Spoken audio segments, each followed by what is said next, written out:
everybody. Hi, friends. Well, from steaming hot Salt Lake City, Utah, It's Thank God I'm Atheist. a podcast exploring religion, politics, and current events from two atheists just trying to survive in the heat in these United States. It's so hot. I'm Frank Feldman. And I'm Dan Beecher. And coming up on the show today, Dan, America at a Crossroads. Wow, you made it sound like a PBS special. Oh, I know. And so it is, actually. Yeah. One recent episode of Judy Woodruff's ongoing series, America at a Crossroads. She goes to an evangelical church in Nashville. Is that where Greg Locke is? It's Anyway. Well, yeah, outside somewhere. I don't know. In But a tent somewhere. In a tent. Greg Locke. Anyway, she talks to Greg Locke, members of his congregation, so forth and so on. I was intrigued. He said some things that might surprise you guys. Yeah. And so we're going to talk about what he said. Yeah. Whether or not we believe what he said. But strangely, spoiler alert, we don't. Kind of agree with what he said, even though we don't believe what he said. Yeah, we don't believe he believes what he said. but there's a conversation to be had. Indeed. All right. But first, Dan, there's some news, things that happened this week, stuff we need to talk about, including the pastor on an Alaska Airlines flight. Oh God! From Seattle. You just those words, the beginning of your sentence. I don't even know what the story is, and you've described my nightmare. Well, he was living his nightmare, Dan. Oh no! And he just couldn't take it any longer. It was on a flight from Seattle to Anchorage, and he was flying with his wife, and she got bumped to first class. Ooh. And he didn't like that. He apparently, during the flight, left coach, went forward in the plane, and started talking to her, and witnesses overheard him say, "How the hell did you get the upgrade?" And she responded, "I'm a Gold Point member. Don't speak to me like that." Wow. First of all, this is a good relationship. Clearly. He then handed his phone to his wife, telling her to read it. And they said that he was gesturing with his middle finger, right? So some people do that. They point with their middle finger. Sure. I don't know how people are still doing that, but they do. But felt, considering his overall posture and aggressiveness, people felt that it was inappropriate. And so it's part of the complaint that was filed. He then hit her on the head. Whoa. And has been charged with assaulting her on a flight and has been banned by Alaska Airlines from ever flying with them again. Can I tell you the most shocking part of this whole thing for me? What's that? Alaska Airlines has first class? Whatever. I genuinely like Alaska Airlines a real airline. Yeah, but they're like discount crap airline. It's not Southwest. Isn't it? No. And Anyway. like any of these discount airlines anymore, it's not Allegiant, right? Or Frontier. Right, it's a regional carrier. They've got a point system. That's how she was able to be upgraded, right? How well does this husband and wife know each other? Have they met before? Because how do you not know? I don't. This is a baffling relationship to me. Well, and here's the fact: they do know each other, and the whole hitting on the head thing. Apparently, the way that he's sort of presenting it is that it was kind of sort of an accident, blah, blah, blah, blah, blah, blah, blah. But he's not. He says that he's downplaying it. He says that he tapped his wife on the head, which, according to her, she has epilepsy, and he knows that touching her head is a problem, right? That it can cause, what is she saying? That contact with her head could cause a seizure. And so she says that he knows that. And so even just a tap is a risky, aggressive gesture. And witnesses were like, that wasn't a tap, right? Like he fucking hit her. And he was pissed. He was pissed that she took the free upgrade to first class when he's clearly the more deserving of the two. Listen, in St. Paul's epistle to the Romans, I don't know if you know this, it says, and let the women give up their first class seat, for it is the men who deserve that level of luxury. You know, if written today, probably.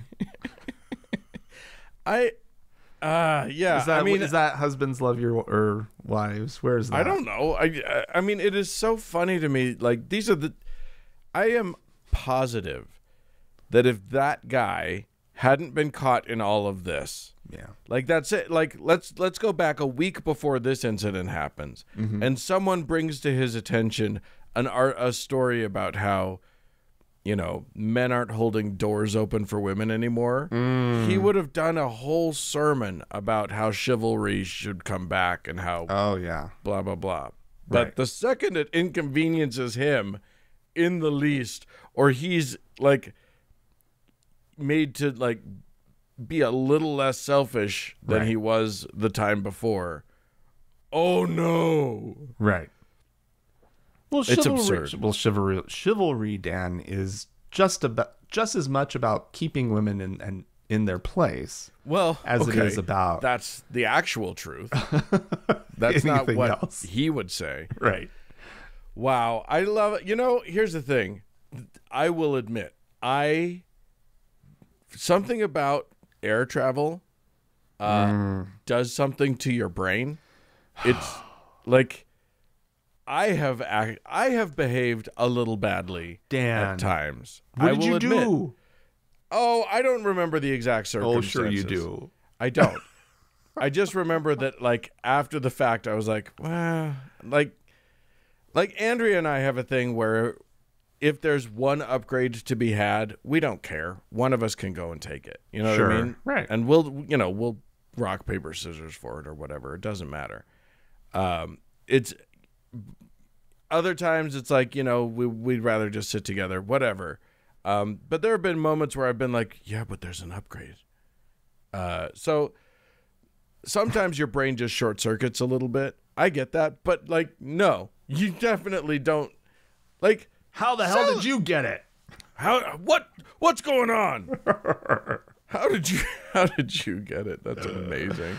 Now I just want, and again, this would negatively impact me, but now I want all of the upgrades to go to wives of people who would freak out about it. I just want those guys to be pissed off. Wow. All right. Well, apparently what would Jesus do is be furious about his wife. He loves his upgrades. People This is why Jesus didn't get married. He didn't want to have to split the upgrades. I mean, he did have the middle cross, which was the important one. Yeah. You nailed it. All right. I'm going to take us to this was sent in by a lovely listener. This happened outside of Sydney, Australia, where an art piece has caused pandemonium in a suburb called Liverpool, and the mayor of Liverpool had it taken down. Oh my! This thing must have been awful. I mean, it really hurts some feelings. I'll try to describe. I want you to imagine, if you will, a somewhat classical painting of Jesus carrying his cross, led by Romans, women weeping. That sort of that you can picture it, sepia tones all the way around. Yeah, sure. And then this artist took that and gave Jesus a sort of Disney-esque, like goofy style cartoon face, and gave other people in the crowd cartoon faces as well. You know, sort of a quasi Donald Duck on one guy, and a lady with a goofy, you know, with a cartoon big nose. There's a little mouse, sort of a. Do you remember Speedy Gonzales? Yeah. Because he had. Do you remember that he had a cousin that was slow? He was Speedy, and then there was a slow mouse. No, I don't remember who it was. this Anyway, at all. that guy's on there. There's a cartoon cat sort of diving into the crowd. Oh wow! Anyway, this sounds beautiful. It's just a goof. It's a goof. There's a ghost with a bowler hat sitting on the cross as Jesus. Okay. Anyway, here's the thing. I think there's a lack of education as to what art is for and why. You know, we talked about art last week. We talked about a mosaic creator who was then, who was an awful abuser. Right. And but when it's something like this, where it's like, this art offends my sensibilities, it hurts my feelings, I don't like to see my Messiah depicted this way. Mm-hmm. Right.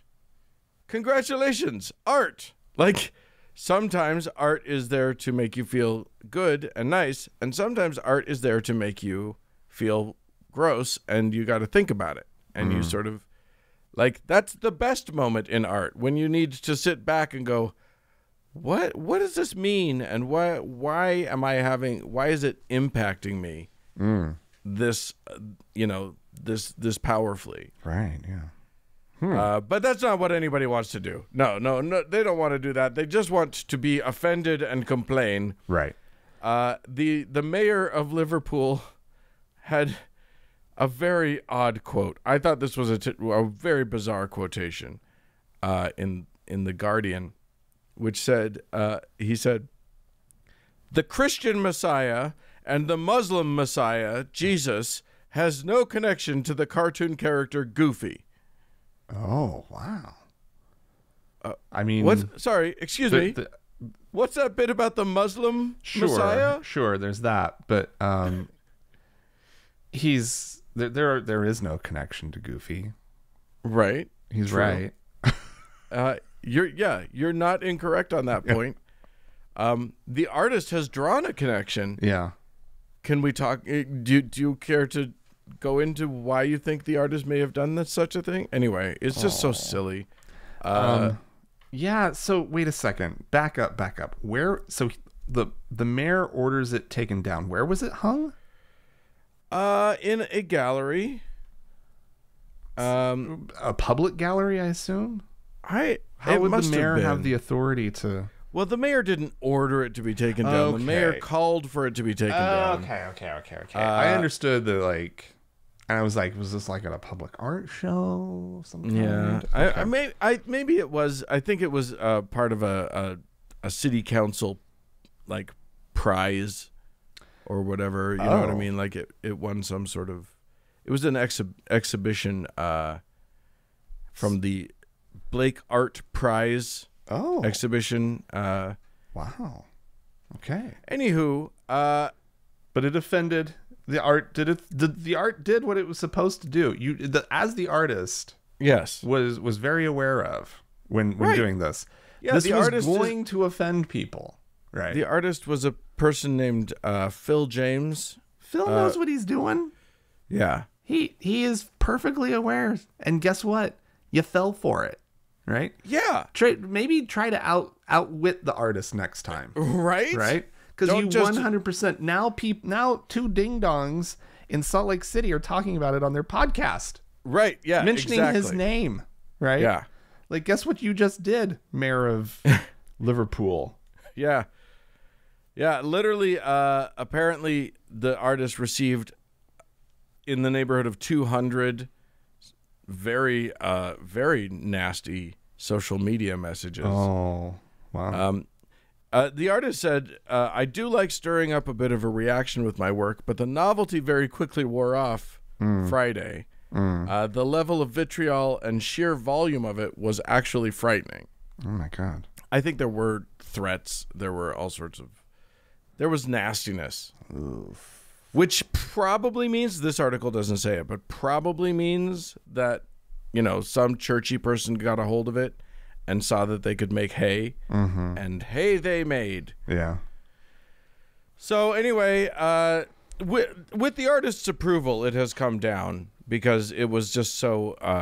it was such a vitriolic response that... Really? Yeah. That's insane. All right. Well, Dan...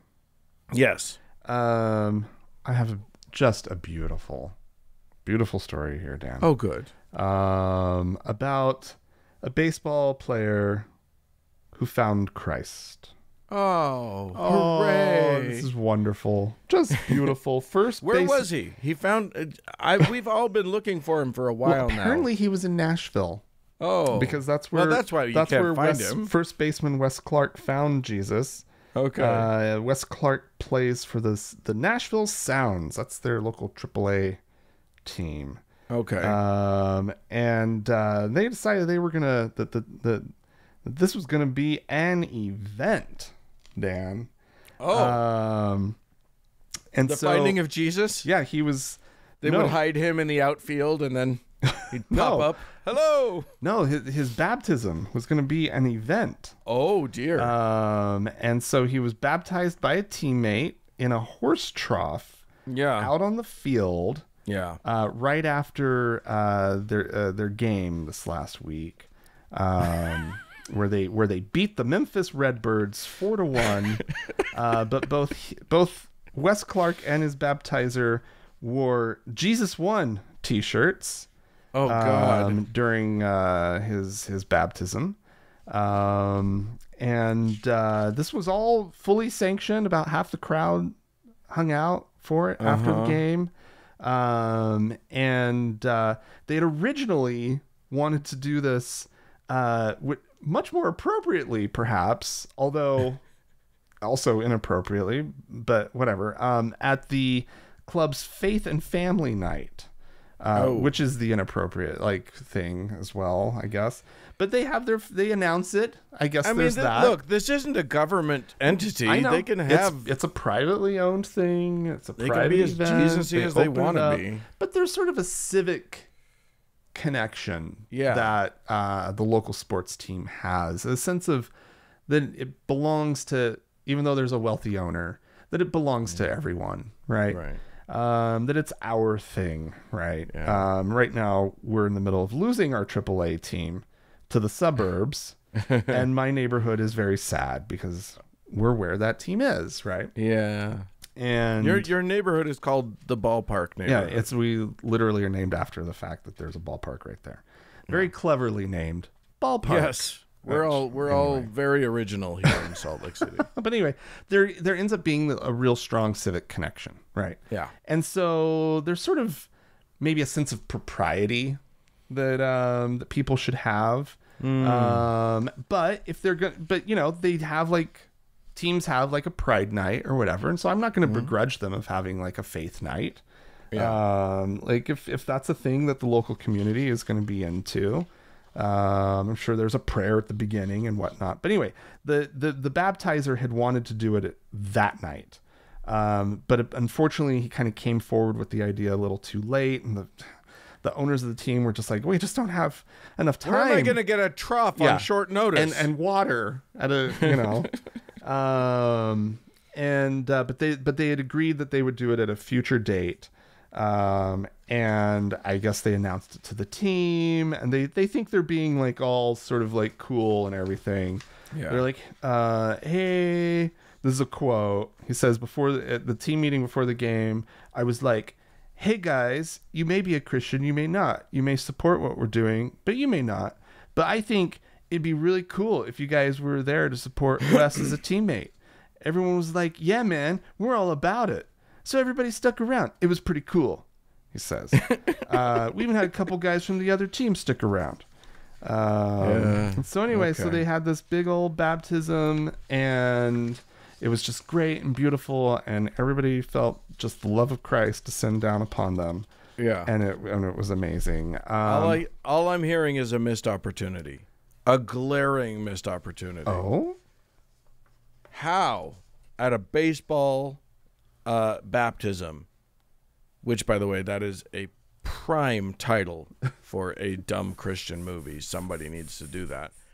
How, at a baseball baptism, did they not get one of those dunk tanks where you throw the ball at the target and it dunks the guy? How is that not the obvious choice? And then all of the players can step up, make them throw from far because they're professionals. Mm-hmm. They can throw. Yeah. And they line up, and whoever dunks him, that's who baptized you. I think that's great. I think it's beautiful. I'm sure that they would feel that it's completely respectful to the occasion. Oh, yeah. They're in a horse trough on a baseball field. They're super concerned about being respectful about the occasion. It didn't say it was a used horse trough, I'm just saying. If you need a something to hold some water that a grown man can fit in. All I'm saying is the River Jordan, this ain't. Anyway, I found this article on christianpost.com. They also they pointed out at the end of the article, because this was written very pro, like this was like the coolest thing ever. Yeah. And at the end of it, they had sort of and this comes in a long line of recent high profile baptisms, including comedian Russell Brand. Did you know he got baptized? Yeah, and boy, what a shitbird he is. He went from I'm far left influencer guy to I have been molesting people for this whole time, and also I'm Jesus now. Team Jesus. I guess Hulk Hogan also got baptized last year. Oh, good for him. So yeah, it's I mean, they're getting the good ones though, Dan. Yeah, they're getting all of our best and brightest.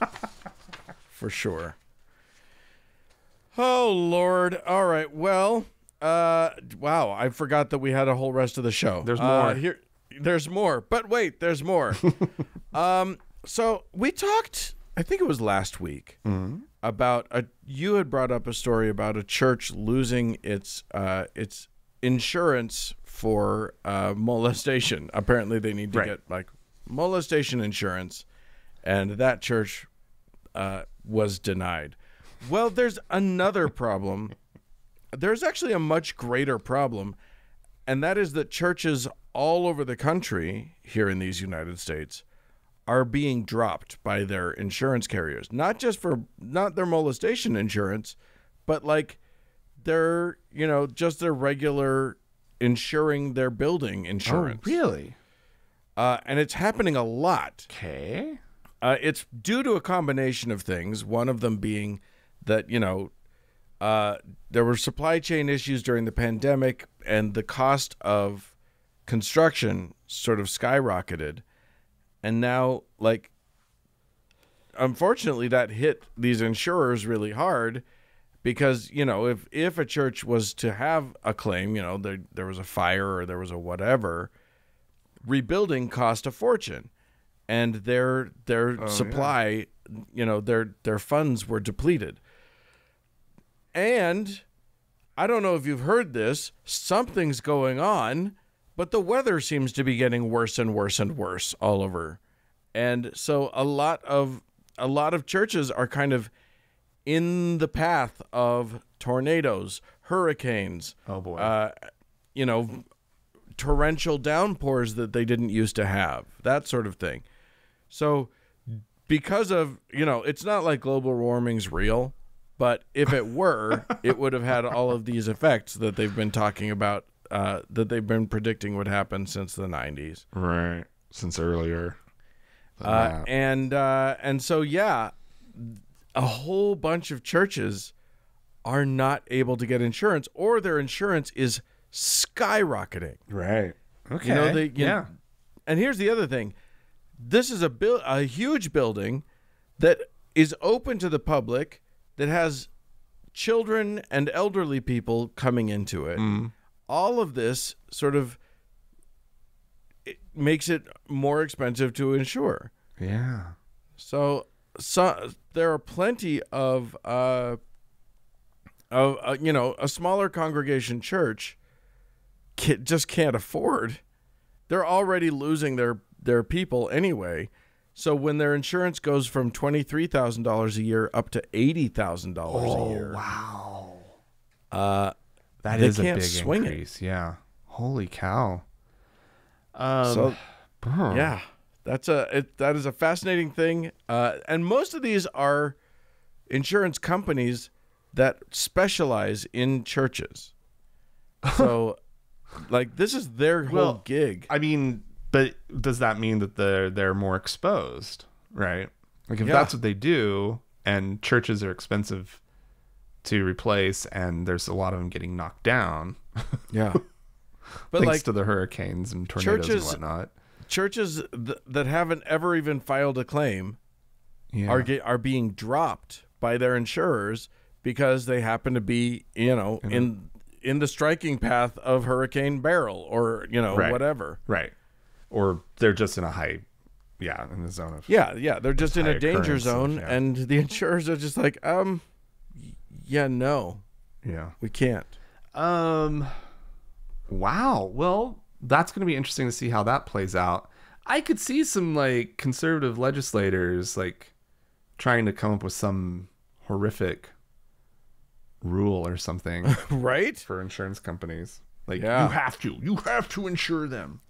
And right, it can't but be... the same people who would be trying to save the churches are also largely funded by insurance companies.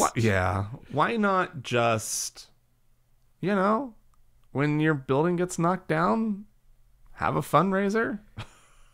Listen, when your building gets knocked down, you keep telling us that when something happens, when a hurricane hits, it's because of the lesbians or whatever. Right. If your building gets knocked down, that's how God wanted it. Yeah. Fucking stay down. Yeah. And now the insurance companies are coming around to that as well. Yeah. If God knocks you down, you stay down. Yeah. Maybe if you guys hadn't, like, participated in so much misinformation about climate change. Right? Maybe then. Yeah. If you guys had stopped if you guys would have ever just listened to the scientists. Right. Maybe we'd feel bad for you a little bit, but we don't. So die. Damn. Institutionally. The institution died. Institutionally. Okay. I don't mean die as humans. These people could be in the building when it gets knocked down, Dan. Right? Oh, my God. It's not safe. Yeah. Don't go to church. It's not safe. Churches are not safe anymore. We just can't guarantee your safety. Get out. Oh, and it's always been true, just in different ways. All right, Dan. This is one that the British people should be very proud about, because they have just elected or seated or whatever a parliament with the highest proportion of MPs opting out of the taking a religious oath, right? To be sworn into the House of Commons, and instead taking an affirmation, a secular or non-religious affirmation. Yes. It's 40% of this new parliament opted for a secular vow, including the new prime minister, Keir Starmer. Love it. And which is amazing. He is the first prime minister since Ramsay MacDonald.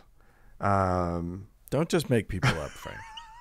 That's not a real person. Caught you. Ramsay MacDonald. You remember Prime Minister Ramsay MacDonald, Dan? Is he the guy that they sang the song Old MacDonald about? I don't know. Did he come to town riding on a pony? No, wait. That's somebody Yankee else. Doodle. That's somebody else. No, that was in 1924. He was the last one to take the non-religious affirmation, which is also kind of surprising that in 1924 they had an option. They were less uptight then. Yeah. It feels like they would have been more uptight, but no. But maybe they weren't. But yeah, good old Ramsay MacDonald. Now you can include Keir Starmer. Of course, when you get into the numbers a little bit, if you'll indulge me, Dan. Indulged. You consider yourself indulged. 40% of Labor, of the members of the Labor Party, affirmed instead of that. What's the other? Instead of took an oath, taking in instead of oathed, instead of that, swearing. Swearing. That's what they did. They swore. Thing, yeah. So there was 47% of them. There were 47% of the Liberal Democrats. All 4 Green MPs. Wow. All 4 of them. Yeah. And then some parties. I've never heard of. I mean, how many of the Tories? That's what we want to hear. 9%. Okay. I mean, 9%, that's still a thing. Yeah. If 9% of Republicans did that, it would be a scandal. Well, apparently, and this is interesting, a small number of people who affirmed instead of swearing, they did so in spite of being religious, right? Because that was their preference for whatever reason. The article points out that some of those, it would have been because their religion forbids taking oaths, right? It pointed out that a Buddhist affirmed while holding a Buddhist text, but Buddhists tend not to swear on the text, and so they just sort of had it in hand while taking their oath of office. And then the Humanist UK also pointed out that the reverse is often true, that plenty of non-believers will just end up swearing on the Bible. But yeah, so it's kind of an interesting thing. They are declaring themselves one of the least religious national parliaments in the world. Which, wouldn't that be amazing? Also, they are getting close with at 40% of Parliament being, effectively, very committed to secularism. They're very close to they're inching closer and closer to the actual number of people in the UK who are non-believers. Yeah. And so, which of course, this UK was an amazing election for them. Remarkably for those of you in the UK, congratulations. You guys, you did something. Yeah. You really made something happen. It's the most diverse parliament they've ever had, I think. It's remarkable. And also, nice to get your pendulum swinging the other direction, guys. Yes. While ours is still swinging the other way. You guys and France, I don't think ours is swinging. I think I think our pendulum might have broken. And it's just flying. We need to, we can't even repair. We can't even do anything. The pendulum's lying on the ground, bloody. Oh, no. It's not even, we're dead in the water for a little bit. We'll see what happens. I make zero predictions about what happens in this country. We're at a weird time, Dan. It is a very strange crossroads, time. Really. Yeah. America is at a crossroads. Well, I want to talk about one of the ways in which America is broken. Oh, no. And that is our tax-exempt status here. This is for nonprofit organizations, of which there are many. Mm-hmm. And you can set up a nonprofit organization to do any number of things, but the whole idea, and we've talked about this before, is that the reason that is that if you don't take a profit, because you're out there to serve, you're there to serve a public good as you perceive it, right? And thus you're going to not take a profit, but you're also going to be excused from paying taxes, right? I don't know. Maybe I question this system. Maybe I don't. I'm not sure about all of this. Like the whole nonprofit system. I don't know enough about it to really understand whether it's a good thing or a bad thing on the whole. But here's what I will tell you. Okay. almost all nonprofits have to file a Form 990, which is a report that they file to the Internal Revenue Service. They don't have to pay taxes, but this form basically explains all of their finances for the year. Shows where the money came from, shows where the money went, shows who's making what. If you work for a nonprofit, you know that your salary is public knowledge. That's just a fact of nonprofits, with the exception of churches. Well, of course. So churches and religious organizations, like religious groups, meaning they are active churches, mosques or synagogues or whatever, they don't have to file Form 990. Their finances can be cloaked in darkness forever. Right. Which is why nobody knew that the LDS Church had, hundreds of billions of dollars until a whistleblower came out. Right. I think that's bullshit, but there you go. There it is. But what this has led to is a bunch of skeevy groups, organizations, largely organizations on the right side of the of the political spectrum, groups like, for instance, the the FRC, the Family Research Council. Okay. Which is basically a politically it is a, I don't know, what would they call it, a think tank, Okay, sure. a hate group. Might be more accurate. Okay. It is bullshit. But I'll tell you one thing they ain't is a church. But that's how they file with the IRS now. Oh, no way. And there are a whole bunch of them. These groups that file as churches. And what they claim is the people who get our newsletter are the congregation. And all of us are ministers.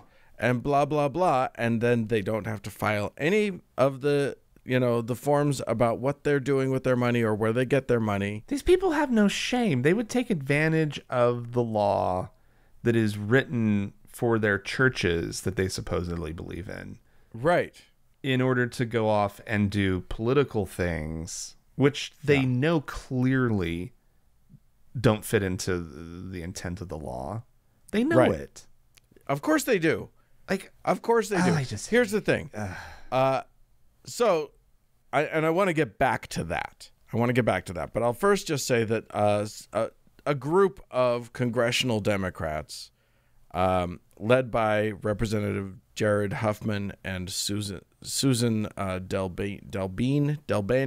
Okay. Suzanne. I don't know. It's got a Z. I don't know how to pronounce her name.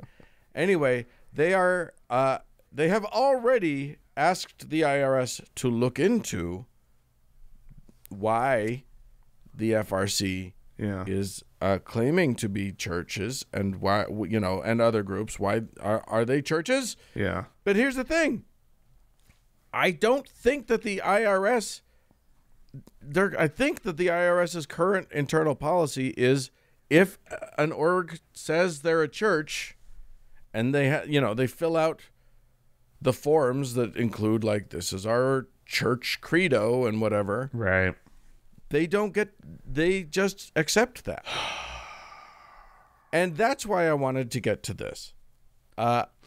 Why aren't all of the groups on the left doing this? I know that it's bullshit. I agree that it is, we agree that it is taking advantage of a system that was not set up to do that. Right. But if we want to change it, we've got to be the ones who are doing the dirty deed.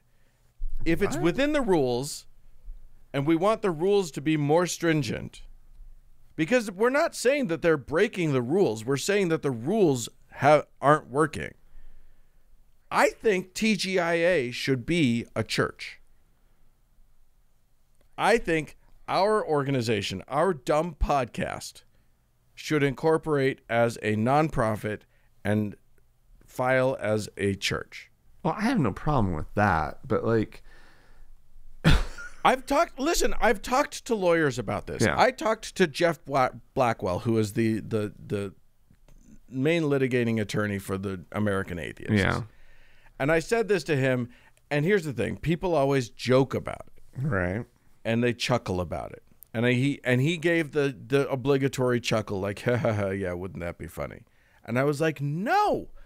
I'm saying we need to do this, not because I want to not pay taxes, though I'm happy to not pay taxes. You'd still pay taxes on your income, though, Dan, which is... As a minister? Yes, you do have to pay income tax as a minister. Well, here's what I would say. Suddenly our domiciles are owned by the church and blah, blah, blah. We'll find ways of getting out of paying taxes. I don't know that I'm turning my home over to... Oh, you're turning it over. Just so that we can make a point.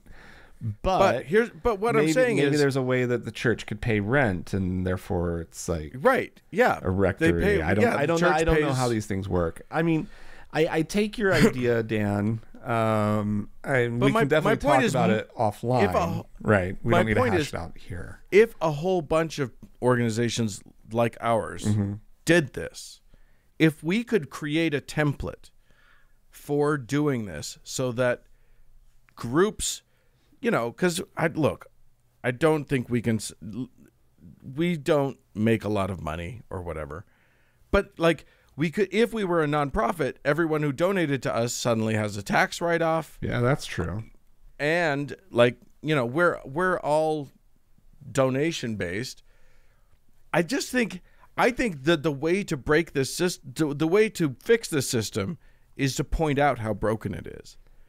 I want all the podcasters in the atheist space to do this. I want everybody to do this.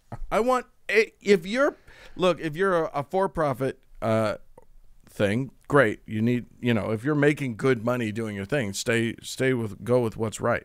But everybody who can do this, I'm putting out a call. If you are an attorney listening to this and you have any knowledge about nonprofits and specifically churches and how to make this thing go, I think we should set up a template that will make it easy for organizations like ours to do this and take advantage for as long as we can, and publicize it so that the conservatives are outraged about it and make them fix it. Well, all right, you heard it here first. Yeah. So that's the call. If you are an attorney, if you know an attorney who might know anything about this, contact us. And yeah, write into us if you have any ideas about it too. podcast@thankgodimatheist.com is the email address. Or you could call and leave us a voicemail message. We'd love to hear from you. The telephone number is 424-666-8442. Stick around. There's more show coming up.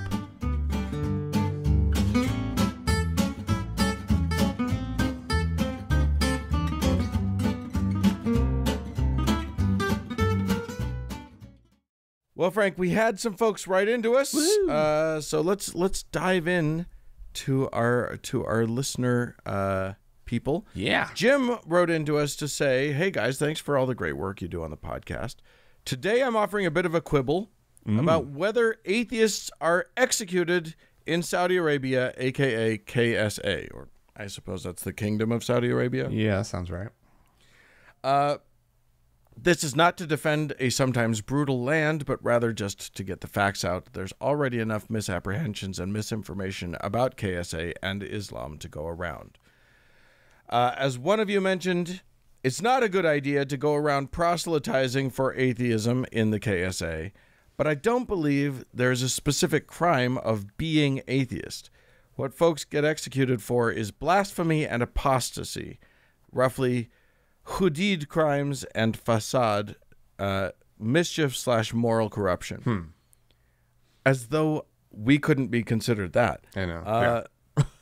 Among other things like espionage and witchcraft. Now, apostasy means leaving Islam to convert to atheism or another religion, basically renouncing Islam. They don't like that. This is not to say that such malefactors can just go around doing their thing because, as in the U.S., they can expect death threats and harassment aplenty from neighbors and other non-official tormentors. The safe thing to do is just not make public announcements or stir up trouble.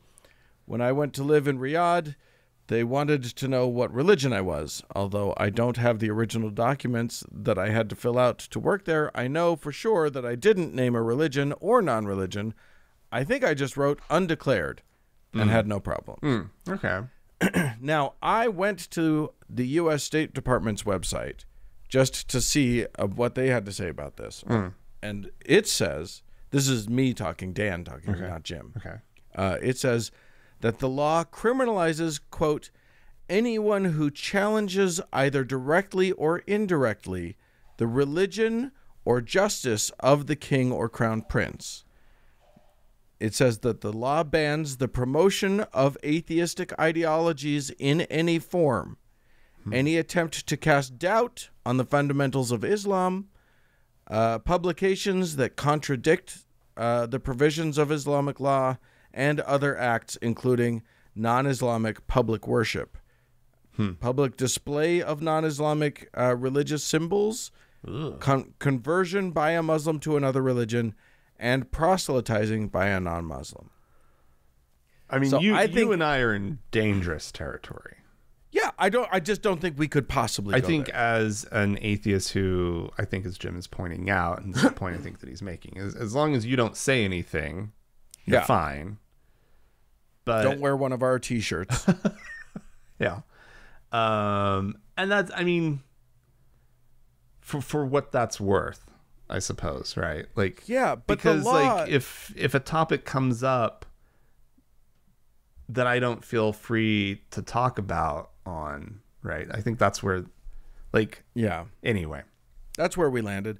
And the other thing is, like, yeah, they're probably not going to harass you if you just don't say anything. Yeah. But just know that, like, if you go there and you're just hanging out and someone asks you, oh, what's your religion? And you happen to say, I'm an atheist, that could be enough. Like, Yeah, the law is that broad. They probably wouldn't do that. They don't want international incidents. But, it's not worth it. It's not worth it for me. All right, we had someone else write in. This is from Christian, who wrote, in episode 654, you talked with Kate about assisted suicide in Canada. We also have assisted suicide in Switzerland.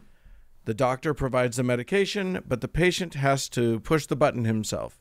There are different organizations that provide help to organize everything.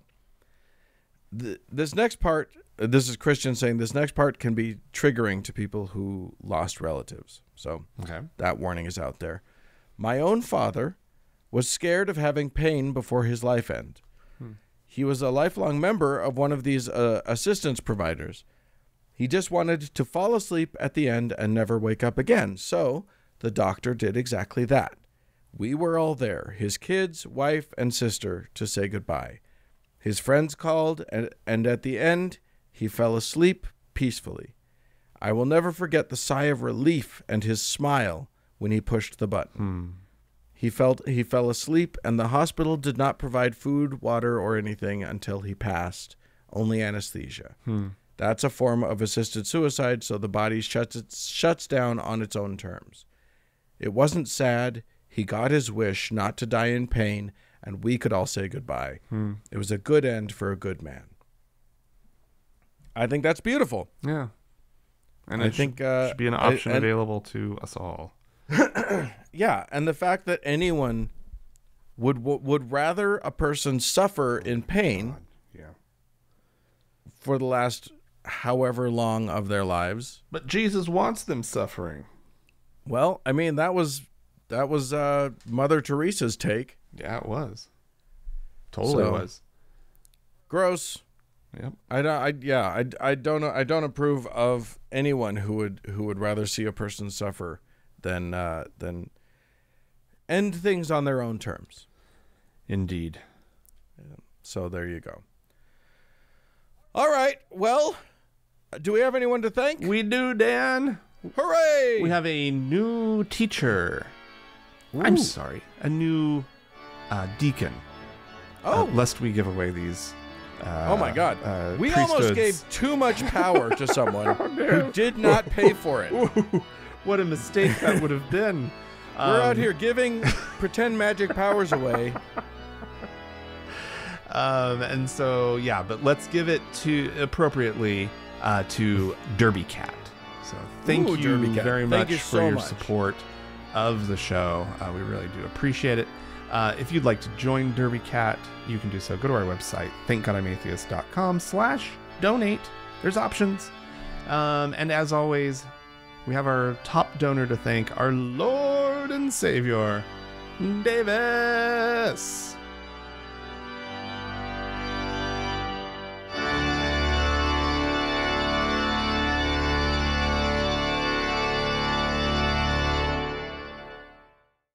Dan, Yes. do you watch the PBS NewsHour every night? Like I like to don't. pretend that I do. I don't watch any television news anymore. Oh. In part because I don't have any broadcast television. Well, they put it on YouTube. That's how I watch it.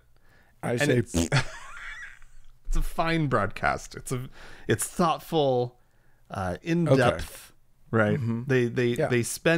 They take their time, Dan. Yeah. It's the hallmark of the PBS NewsHour. Anyway, Judy Woodruff, who is a former anchor of the NewsHour, she's sort of in semi-retirement, and she's doing this series called America at a Crossroads. Is this where she goes down to she sells her soul to the devil at the crossroads? No. It's America that's selling at the crossroads, right? America has definitely already sold its soul. So. Did America ever really have a soul? Is maybe a question. Anyway, yeah. So this series, it's examining the political divide in America, right? That's the theme of the series, and going out to areas that maybe aren't sort of reported on by the national media very often. And so this last week, it caught a segment of this caught my attention because when they teased it, I recognized that they were going to be talking to Greg Locke, who we have played a lot of clips of on this show, in particular during the pandemic, which is when he really got his name. He's had his little tent church that he still has. He's Pentecostal, and he was just sort of rabid anti-mask and just a big COVID doubter in general. And he's a big Trump fan. A huge Trump fan.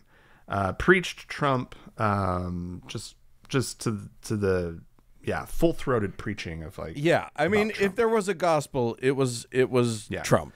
And so he ends in this segment, he says something truly remarkable, Dan. I don't know, do you want to maybe explain some of I mean, look, he said a bunch of things that coming out of his mouth I was like bah, bah, huh? But one of the big things was that he was talking, he's talking to her, he's sitting in front of her, and he's putting on his most genteel face. Like he is the calmest, most reasonable person probably in the state of Tennessee. And he says something along the lines of, we just need to bridge this divide in our country. Yeah. And I was like, bro, divide is your whole deal. The brand. It's literally his brand. So yes, that raised some questions, I think, on it for the two of us, for you and me. It was so off-brand for him, right? Yeah. And but we were I guess I want to talk less about sort of Greg Locke's cries for, unifying America, right? I mean, it was an interesting segment. Like, they talked to members of his congregation and got sort of their perspective, and that was fascinating. Yeah. They talked to a few people who moved to Tennessee to go to his church, specifically, because his message was so powerful for them. I'm just like, well, who does that? Ugh. But anyway, not good people. But it got me kind of just thinking about the divide, right? And because I don't know what to think about Greg Locke, because he was talking about also that this election cycle, he's not going to be preaching Trump, right? He's staying. Yes. He's going to be keeping that level of politics out of his preaching, right? I don't know. So he says. I don't know whether to believe him or not, but I guess we'll wait and see. Look, if Greg Locke is talking, I'm not believing. That's an article of faith at this point for me. But the thing is, I do believe, whether or not I believe him specifically, I do believe that there are plenty of people on the right who see the divide and are bothered by it, and want it to be healed, right? They want America to heal. We all want America to heal.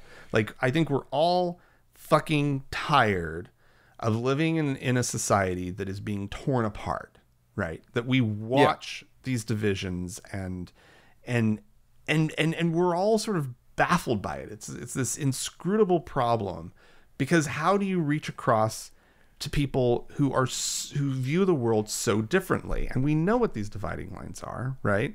But to just sum it up in really simple terms, we want a secular society, right, where we can all live, and they want one that is where Christianity is allowed to infuse itself wherever it wants, right? Yeah. Run rampant. Yeah. I'm trying to be fair here, right?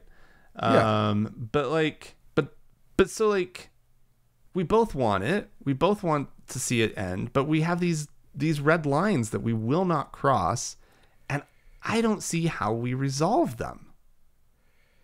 Well, the first clue is it's not Greg Locke that's going to make this that's going to resolve this problem for us. Well, but it's also not to just call you out, but it's also not that attitude, right? Well, like, if somebody comes forward and says it, we have to start practicing at least taking them at their word for as long as they're still saying it, right? Until proven wrong, right? Yeah. Until proven that they're being disingenuous, we have to start taking people at their word, right? Because if you don't even believe that the other side wants it, right? That they're just paying it lip service just because Judy Woodruff and her cameras showed up, right? I don't like Greg Locke. I know who he is. There's very little about this world that I would agree with him on, except for that statement. Well, so if you can start there, aren't we a little bit closer to figuring something out? Maybe. Here's what I would say. I'll give you this. I will say, yes, until they show you otherwise, take them at their word that they actually want this. Yeah. Now, I would say that Greg Locke showed us otherwise about 4 seconds later, when he said something along the lines of, like, I'm not fighting Democrats, I'm fighting demons. And he meant Democrats. Basically, like, but the fact of the matter is that his position is no less intractable.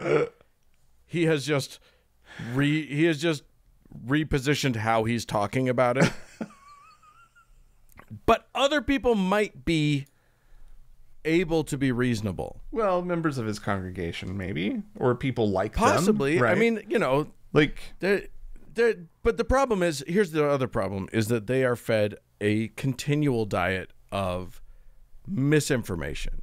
So, for instance, one of the guys that was in his congregation was like, I would never vote for Biden because you know what it comes down to for me? Who's protecting Israel? Oh, and it was just that like, was wait, a great moment. Yeah. What? Who has been like, there are Democrats who are refusing to vote for Biden because of how much he has done for Israel. Yeah. What are you talking about? I know. There was definitely they just have a different set of facts entirely. Yeah, for sure. And largely because of people like Locke. Yeah.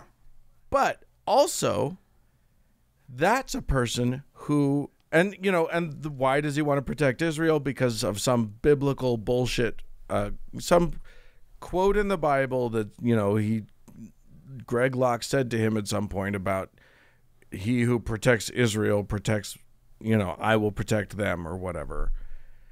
But like that person is in the swirl. You know what I mean? Like Greg Locke put all these people in the toilet and hit flush. So it's not like it's going to be easy to catch them and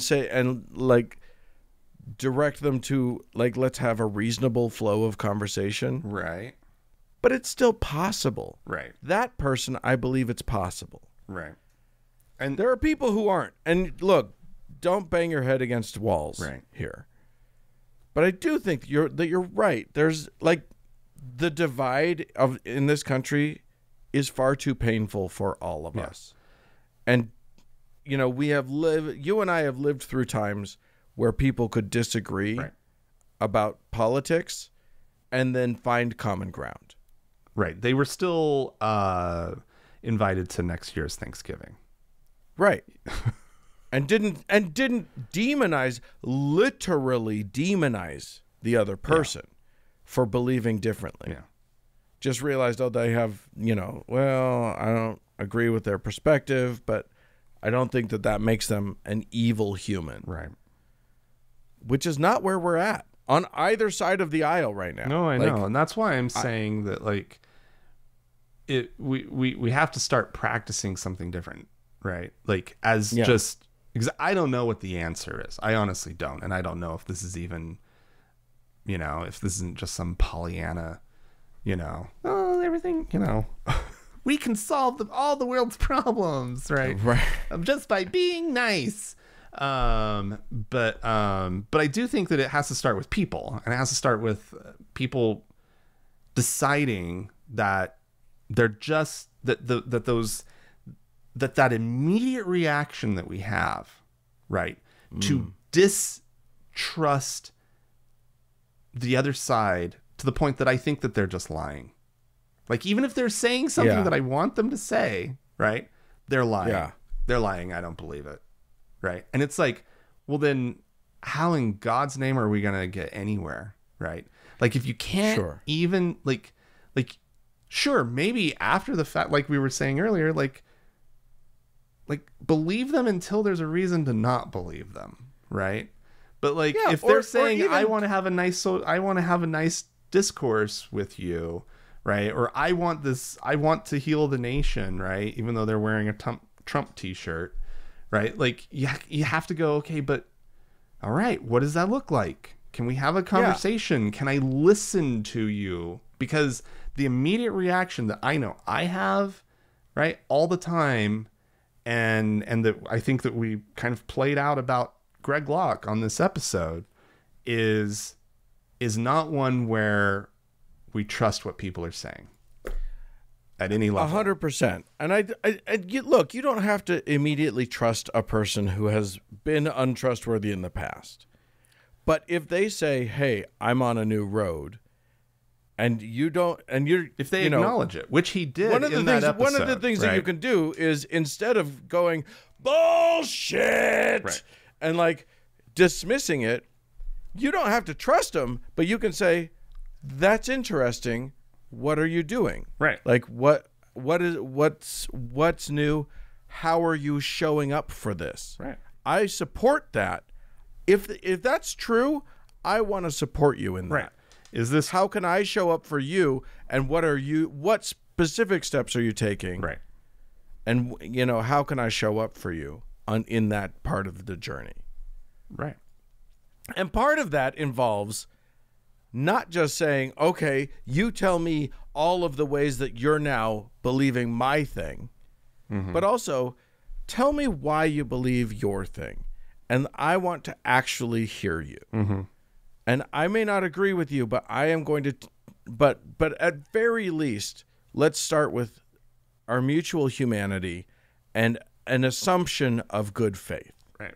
I believe that you came to your conclusions in good faith, and I'd like to understand it better. I don't know. I think we just saved the world. No, we didn't. But it's just this we got to fix some things, and it's got to start on an interpersonal level. Yeah. I think you're right about that. And just like, you have to start with yourself, really, right? And frankly, yeah, and rejecting not just like, yes, we need to sensitize ourselves to trying to do better in our interpersonal relationships and in our interpersonal interactions, but also reject it when you see leaders, when you see politicians doing the opposite. Yeah. On your side, it's more important that you reject it when it's your side doing it. Just say, hey, I'm not okay with this. I'm not okay with you painting them in an evil picture when you know that they're making, if you hear a reasonable argument come out of the other side and you reject it because it came from another side, even if you disagree with it, if you reject it just out of hand, instead of saying, I can see why you believe that. The reason that you gave for that and the solution that you have offered makes sense. I disagree with it, and here are my reasons, but I see why you believe that. You know what I mean? Yeah. Like, start, if your mother-in-law is just so upset about all the baby murder in the country. Oh, the baby murder. All the murders of the babies. You can say, hey, I understand that position. I don't like babies being murdered either. I don't like, I don't like babies being murdered. And B, it is not unreasonable to say that a fetus is a human life. Let me tell you my perspective, though. I get where you're coming from. And then go into bodily autonomy arguments, because I think bodily autonomy is not spoken about enough. You know what I mean? Like, ask them about how they would feel if the government forced someone to give up, a kidney to save another person's life or whatever, and start with that question. And then just find common ground. You don't have to come to the same conclusion ever. Well, the common ground is babies shouldn't be murdered. Right. Because it's an absurd claim that babies are being murdered.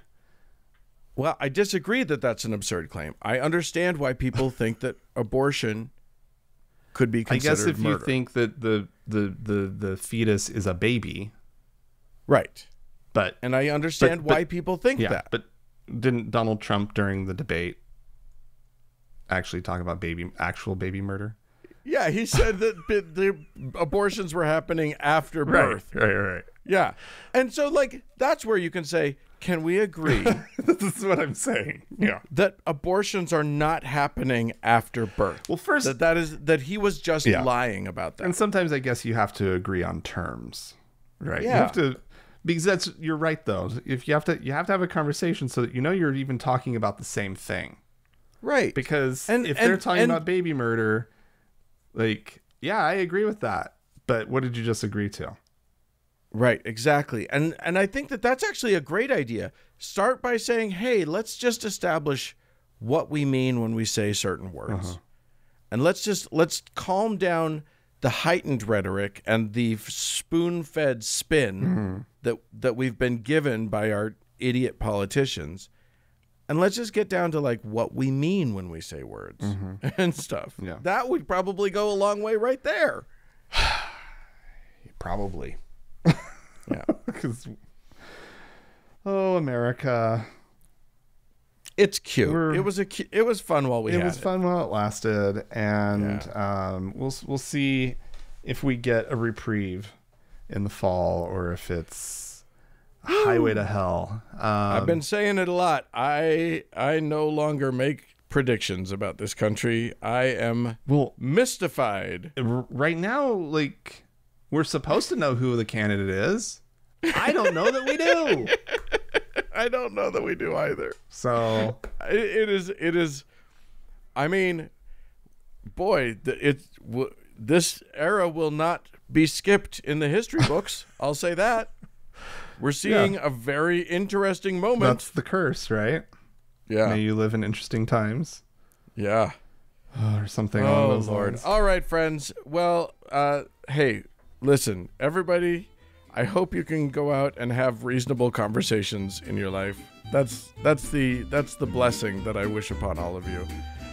If you would like to write into us about anything that you've heard today, feel free to do so. podcast@thankgodimatheist.com. Or call and leave us a voicemail message. We'd love to hear from you. The telephone number is 424-666-8442. Yeah, hey, if you want to donate to the show, go to thankgodimatheist.com/donate. Music for our show is provided by the Red Rock Hot Club and Gordon Johnston. Hey, thanks to all y'all for tuning in. We sure do appreciate you. Thanks so much. Bye-bye.